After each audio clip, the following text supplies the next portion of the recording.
কোনো কোনো শিউলির দাবি প্রথম 10-15 দিন গুড়ে সুগন্ধ থাকে, তাকে নলেন বলা যেতে পারে। পৌষ মাসে রস বেশি হতে শুরু করলে গুড়ে সেই সুগন্ধ আর থাকে না। এই রস কাটাও এক শিল্প, রসে জাল দেওয়াটাও অভিজ্ঞতায় জন্মায়। যেমন মিষ্টি ভেদে পাক ভিন্ন, নলেন গুড়ের সন্দেশের সঙ্গে জল ভরার পাক মেলে না, কাঁচা গোল্লার পাক অন্য রকমের, খেজুর গুড়েরও পাকও তাই। ঝোলা গুড়ের একরকম, পাটালির আলাদা, আবার নলেন গুড়েরও আলাদা। সেই জন্য অভিজ্ঞতার দরকার হয়।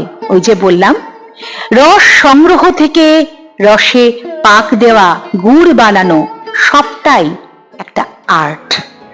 সেই রস যখন বাড়িতে পৌঁছায় বা সেই গুড় যখন পৌঁছয়, কবির কথায় সব থেকে ভালো নলেন গুড়ের আস্বাদ নেওয়া যায় পাউরুটি আর ঝোলা গুড়। রুটি মুড়ি দুধের সঙ্গে একেবারে জমে যায়। তাই শীত এলেই শিউলিরা নেমে পড়েন রসের সন্ধানে। জাল দিয়ে তৈরি হয় সুগন্ধি গুড়, যা পৌঁছে যায় আমার আপনার বাড়িতে।